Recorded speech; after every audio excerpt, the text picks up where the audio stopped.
बहुत ही जल्दी आपकी हाफ ईयरली एग्जाम जो है यहाँ पे आने वाली है। जब तक हमें ये रियलाइजेशन होता है कि हमारी हाफ ईयरली की एग्जाम यहाँ पे आ चुकी है, हमें तैयारी करनी है, तब तक देर हो गई होती है। आज से इस वक्त से आपको यहाँ पे क्या करना होगा जिससे आप अच्छी मार्क्स आपके हाफ ईयरली एग्जाम में लेकर आ सको। रोड मैप के ऊपर जाते हैं, एक एक करके डिटेल में बताऊंगी with video links, video examples जो आपको यहाँ पे देखने हैं। हेलो बच्चों, तो कैसे हो आप सब? उम्मीद करती हूँ सभी बच्चे मस्त, झकास, जबरदस्त होंगे। लेकिन कुछ बच्चे यहाँ पे चिंतित भी होंगे क्योंकि बहुत ही जल्दी आपकी हाफ ईयरली एग्जाम जो है यहाँ पे आने वाली है। मोस्ट ऑफ द स्कूल्स में अगर हम देखेंगे तो अगस्त एंड सितंबर फर्स्ट वीक के आसपास आपकी हाफ ईयरली की एग्जाम यहाँ पे आ चुकी होती है। एंड जब तक हमें ये रियलाइजेशन होता है कि हमारी हाफ ईयरली की एग्जाम यहाँ पे आ चुकी है, हमें तैयारी करनी है, तब तक देर हो गई होती है। फिर हम डरते हैं, पैनिक होते हैं, मार्क्स कम आते हैं, डिमोरलाइज हो जाते हैं, डिमोटिवेटेड हो जाते हैं, प्रेशर बिल्डअप हो जाता है। ये चीजें भाई साहब हमें होने यहाँ पे नहीं देनी है। तो आज इस वीडियो में मैं आपको ये बताऊंगी कि अगर आप अपने हाफ ईयरली एग्जाम में अच्छे मार्क्स स्कोर करना चाहते हो, 95% प्लस स्कोर करना चाहते हो बिजनेस स्टडीज में, तो आज से इस वक्त से आपको यहाँ पे क्या करना होगा जिससे आप अच्छी मार्क्स आपके हाफ ईयरली एग्जाम में लेकर आ सको। जैसे मैं हमेशा कहती हूँ, सीधी बात, नो बकवास। तो डायरेक्टली हम अपने यहाँ पे रोड मैप के ऊपर जाते हैं, एक एक करके डिटेल में बताऊंगी with video links, video examples जो आपको यहाँ पे देखने हैं, जिसको आप रेफर कर सकते हो, जिससे आप अपने बिजनेस स्टडीज में मार्क्स 100% इंप्रूव कर सकते हो। ठीक है, सबसे पहले तो आपको अगर कोई भी सब्जेक्ट में अच्छे मार्क्स यहाँ पे लाने होते हैं, कोई भी सब्जेक्ट, ना ही बिजनेस स्टडीज बट कोई भी सब्जेक्ट में अगर आपको अच्छे मार्क्स लाने हैं, तीन चीजें मेरे दोस्त बहुत इंपॉर्टेंट होती है जो आपको जीरो से हीरो कोई भी सब्जेक्ट में मेरे दोस्त यहाँ पे बना सकती है। सबसे पहली और इंपॉर्टेंट चीज हमेशा होती है आपकी कंसेप्ट क्लैरिटी। बाबू, तुम अगर बिजनेस स्टडीज की बात करोगे, बिजनेस स्टडीज में सीबीएसई में 50% ऑफ द क्वेश्चन जो है केस स्टडीज के फॉर्म में आता है। बच्चे कहते हैं हम केस स्टडीज सॉल्व ही नहीं कर पाते। अरे भाई, तुम क्यों सॉल्व नहीं कर पाते? क्या दिक्कत है? बाकी कर पाते, तुम क्यों नहीं कर पाते? क्योंकि केस स्टडीज सॉल्व करने के लिए सबसे जरूरी होता है कंसेप्ट क्लैरिटी। हमें अगर चैप्टर ही नहीं पता, हमें कंसेप्ट्स नहीं पता, हमें मीनिंग ऑफ मैनेजमेंट नहीं पता, हमें एफिशिएंसी क्या है नहीं पता, हमें टेक्निक्स ऑफ साइंटिफिक मैनेजमेंट नहीं पता, तो हम उसके क्वेश्चंस कैसे सॉल्व करेंगे? तो पहली चीज तो, अगर कोई भी चैप्टर आप ओपन करते हो, कोई भी chapter, concept, features, meaning, importance, process, कुछ भी पढ़ते हो मेरे दोस्त, कंसेप्ट क्लैरिटी 100% रखना। अगर आपको लगता है मेरे को कुछ समझ में नहीं आ रहा है, एक क्वेश्चन नहीं समझा, एक पॉइंट नहीं समझा, एक पर्टिकुलर कंसेप्ट नहीं समझा, आप पूछो, डाउट्स पूछो, क्लैरिफाई करवा के लो। बट कंसेप्ट क्लैरिटी बहुत इंपॉर्टेंट होती है। तुम सोचोगे हम रट्टा मार लेंगे, हम बाय हार्ट कर लेंगे, ये तरकीबें इस लेवल पे तो भाई काम नहीं करेगी। ठीक है, तो पहली चीज जिसके ऊपर आपको फोकस करना है, कंसेप्ट क्लैरिटी के ऊपर फोकस करना है। सबसे पहले इसके लिए आपको यहाँ पे डिटेल लेक्चर्स देखने होंगे। ठीक है, डिटेल लेक्चर्स की अगर हम बात करें तो बाबू, बैच में तो हम डिटेल में कवर कराते ही कराते हैं, बट ऐसा नहीं है कि सिर्फ बैच में डिटेल में पढ़ाते हैं। हमारी जो वन शॉट वीडियो सीरीज यहाँ पे आई हुई है वो भी डिटेल में ही कवर्ड है। तो भाई तुम पहले ना डिटेल लेक्चर्स देखो, डिटेल लेक्चर्स देख के एक एक क्वेश्चन, एक एक कंसेप्ट, एक एक पॉइंट की कंसेप्ट क्लैरिटी तुम यहाँ पे लो। उसके बाद आते हैं सेकेंड पॉइंट पे, जो कि है यहाँ पे प्रैक्टिस। बेटा, कितना भी पढ़ लो, कितने भी घंटे तुम पढ़ लो, जब तक राइटिंग प्रैक्टिस नहीं है, क्वेश्चन सॉल्व नहीं करते, तब तक आपको 95% प्लस आने के चांसेस नहीं होते हैं। तो आपको क्या करना है, आपको यहाँ पे प्रीवियस ईयर क्वेश्चन पेपर्स है, आपके पास यहाँ पे सैंपल पेपर्स है। ठीक है, हम आपको यहाँ पे क्लासेस में डीपीपीस देते हैं, हम आपके यूनिट टेस्ट यहाँ पे कंडक्ट करते हैं, हम आपकी वीकली टेस्ट यहाँ पे कंडक्ट करते हैं। इनके जो क्वेश्चन है आपको यहाँ पे प्रैक्टिस करना है। अब आप बोलोगे मैम पूरा सिलेबस थोड़ी ना यूनिट टेस्ट में आ रहा है, हाफ ईयरली में पूरा सिलेबस थोड़ी ना आ रहा है। अरे सही कह रहे हो। तो जो सिलेबस आपके हाफ ईयरली में नहीं है, जो चैप्टर आपने नहीं पढ़े, वो क्वेश्चंस ओमिट कर दो, बाकी क्वेश्चंस तो मेरे दोस्त प्रैक्टिस करो। चैप्टर वाइज केस स्टडीज तो प्रैक्टिस करो। ऐसा नहीं है कि आप पढ़ के डायरेक्ट एग्जाम में जाके ऐसे वो कहते हैं खतरों की खिलाड़ी की भाई डायरेक्ट एग्जाम में जाके चेक कर रहे कि हमको आता नहीं आता है, वो खतरों की खिलाड़ी मत बनना। कभी भी आप कोई भी चैप्टर पढ़ते हो, उसके क्वेश्चंस प्रैक्टिस करिए, केस स्टडी सॉल्व करिए, न्यूमेरिकल्स है तो सॉल्व करिए, एमसीक्यू सॉल्व करिए, लिखने की practice, answer writing, presentation, speed, case study solving practice बहुत इंपॉर्टेंट है। सिर्फ पढ़ते रह जाओगे ना तो चीजें आपकी नहीं होने वाली। ठीक है, थर्ड चीज है रिविजन। देखो बाबू, क्या होता है ना, हम चीजें पढ़ते तो है, बट जितनी तेजी से पढ़ते हैं ना, उतनी ही तेजी से हम चीजें भूल जाता है। तो कभी भी कोई भी नया टॉपिक या चैप्टर शुरू कर रहे हो, पहले पुराने कंसेप्ट्स को रिवाइज करो, पुराने टॉपिक्स को रिवाइज करो, उसके बाद आप नेक्स्ट चैप्टर के ऊपर जाओ।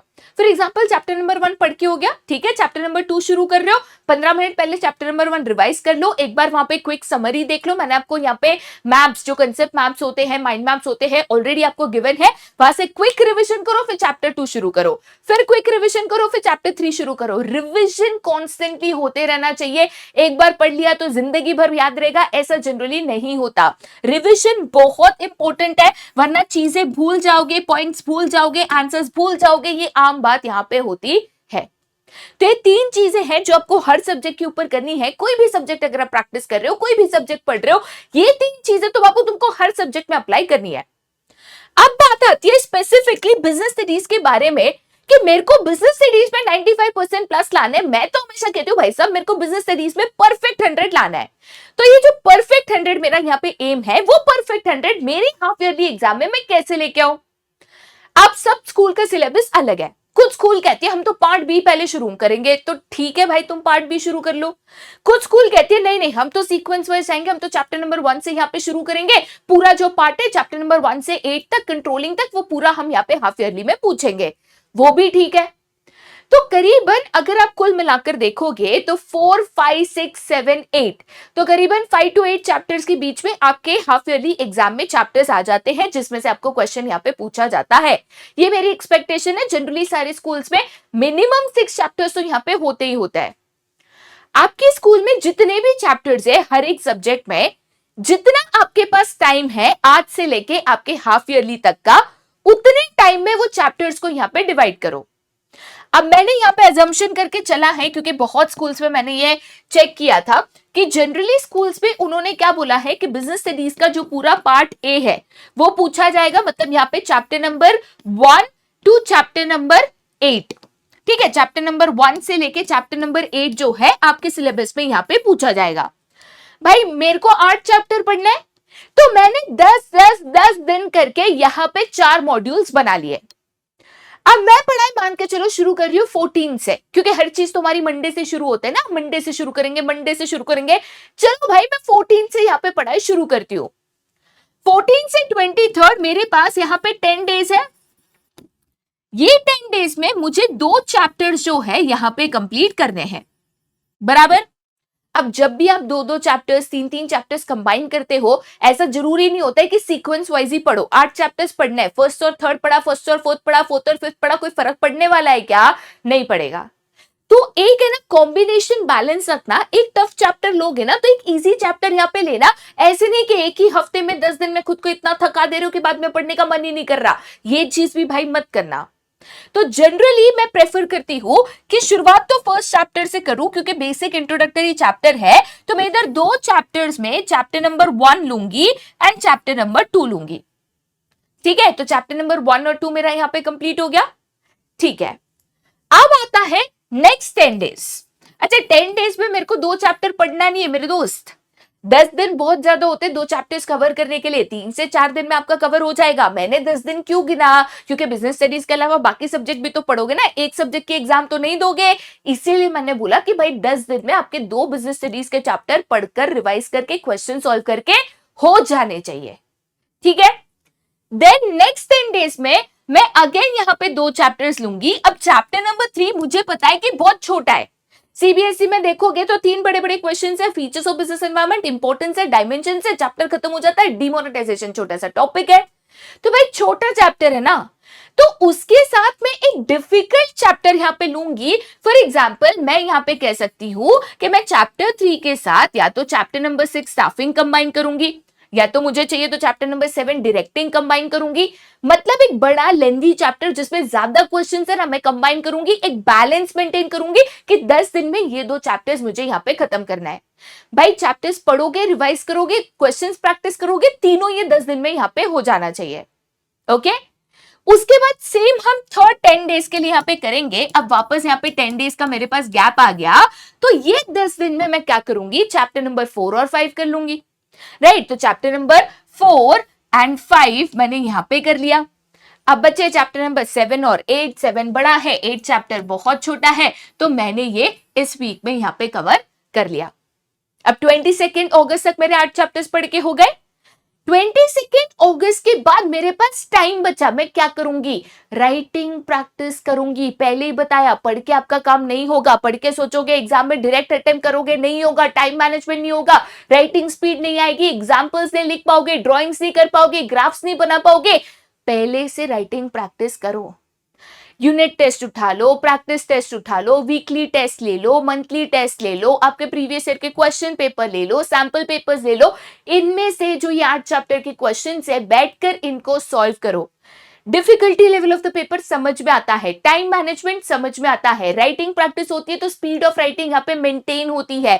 लिखोगे तो कहां पे क्या डायग्राम्स ड्रॉ कर सकते हो और क्या पॉइंट्स लिख सकते हो, इसकी अंडरस्टैंडिंग होगी। प्रैक्टिस राइटिंग में रखना जरूरी है 100%। ठीक है, तो मेरे पास 22 में एक 5 दिन का बफर भी लेके चलो। एक आध 2 दिन पढ़ाई नहीं किया, एक आध 2 दिन ज्यादा लग गया, मान के चलो कि अगस्त एंड तक भी हो गया, तो भी करीबन मेरे पास 8 से 10 दिन होने चाहिए जिसमें मैं क्वेश्चंस की राइटिंग प्रैक्टिस, क्वेश्चंस को सॉल्व, केस स्टडीज को सॉल्व, ये चीजें यहाँ पे कर सकूं। ठीक है, अब मेरा यहाँ पे सिलेबस कवर हो गया। अब मैं आपको कह रही हूं कि भाई तुम डिटेल में पढ़ो, तुम रिविजन करो, तुम चीजें प्रैक्टिस करो, तुम राइटिंग प्रैक्टिस करो। काफी बच्चे कमेंट सेक्शन में पूछेंगे मैम कह तो दिया बट करे कैसे, वो भी बता दो। तो इसीलिए मैं आपको कुछ आइडियाज दूंगी, आप कोई भी आइडियाज का इस्तेमाल करिए। पढ़ना जरूरी है, चाहे कहीं से भी पढ़ो। अगर आप detailed understanding of the chapter चाहते हो, ठीक है, detailed understanding of the chapter चाहते हो, अगर आप कंसेप्ट क्लैरिटी यहां पे चाहते हो, तो इस केस में आप हमारी जो वन शॉट की सीरीज है वो यहां पे रेफर कर सकते हो। ठीक है, कॉमर्स वाला बाय PW के चैनल पे आपको जाना है, उसमें प्लेलिस्ट में जाओगे तो विश्वास के अंडर आपको business studies one shot lectures की इस तरीके से चैप्टर वाइज आपको प्लेलिस्ट मिल जाएगी। इसमें केस स्टडीज भी मिल जाएंगे, डिटेल वन शॉट वीडियोस भी मिल जाएंगे, आपका डिटेल्ड सिलेबस कवरेज यहां पे आपको यूट्यूब पे भी मिल जाने वाला है। ओके, एक बार डिटेल में पढ़ लिया, चैप्टर अच्छे से आपने यहाँ पे पढ़ लिया, सारे कंसेप्ट आपने यहाँ पे कर लिए हैं। बहुत बच्चे कहेंगे मैम हमारा तो ऑलरेडी पढ़ के हो गया है, हमने तो ऑलरेडी ये पढ़ लिया है, तो अब क्या करें? तो भाई पढ़ के हो गया तो आप रिवीजन के ऊपर फोकस करोगे। तो अगर आप यहाँ पे क्विक रिवीजन करना चाहते हो, आप कहते हो मेरा पढ़ के तो हो गया, क्विक रिवीजन करना चाहते हैं, वन शॉट के वीडियोस तो लेंदी लग रहे हैं, तो आपके पास यहाँ पे 30 मिनट सीरीज करके अवेलेबल है। इसको हम यहाँ पे कंसेप्ट मैपिंग के नाम से जानते हैं। ठीक है, तो आप इसको चाहे तो कंसेप्ट मैपिंग कह लो, आप चाहे तो इसको 30 मिनट्स की सीरीज कह लो। इसमें भी चैप्टर वाइज अंडर 30 मिनट्स हर एक चैप्टर का रिविजन हमने कराया हुआ है, और एक वीडियो अवेलेबल है जिसमें फुल पार्ट ए का हमने एक साथ रिवीजन कराया है। दूसरा वीडियो अवेलेबल है जिसमें फुल बिजनेस स्टडीज के सिलेबस का एक साथ रिवीजन कराया है। रिवीजन अगर आप करना चाहते हो ना, अनगिनत वीडियोस चैनल पे अवेलेबल है, आप वहां से भी बहुत आसानी से साथ मिलकर रिवीजन कर सकते हो। अब रिवीजन कर लिया, सब कुछ कर लिया, फिर भी हमें चीजें भूलने की आदत है। जो पढ़ा वो याद रह जाता है, पॉइंट्स भूल जाते हैं, प्रोसेस का सीक्वेंस भूल जाते हैं, फिर क्या करें? तो उसका भी सोल्यूशन आपके पास यहाँ पे है। हमारे पास यहाँ पे 2 चीजें आपके लिए बहुत इंपॉर्टेंट तरीके से अवेलेबल है। सबसे पहले तो हमने एक वीडियो बनाया है जिसमें चैप्टर वाइज इंपॉर्टेंट क्वेश्चंस की हमने यहाँ पे लिस्ट दे रखी है। ठीक है, बेसिकली ये लिस्ट हमने कंबाइन की है प्रीवियस पेपर्स, टेस्ट वगैरह के एनालिसिस से। तो एंड मोमेंट अगर आप कोई भी क्वेश्चंस करना चाहते हो, चैप्टर वाइज अगर आपको इंपॉर्टेंट टॉपिक्स की लिस्ट चाहिए, तो ये वीडियो हमारे पास ऑलरेडी चैनल पे अवेलेबल है, कॉमर्स वाला बाय PW, वहां पे आप ये वीडियो दे सकते हो।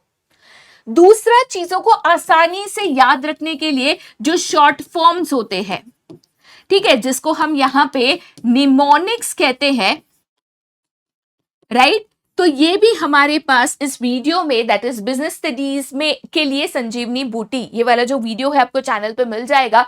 इसमें आपको यहाँ पे इंपॉर्टेंट क्वेश्चंस के शॉर्ट फॉर्म्स निमोनिक्स मिल जाएंगे, सारे प्रोसेसेस के निमोनिक्स मिल जाएंगे। निमोनिक्स का इस्तेमाल करके आप पॉइंट्स, प्रोसेस, सीक्वेंस को आसानी से याद रख सकते हो।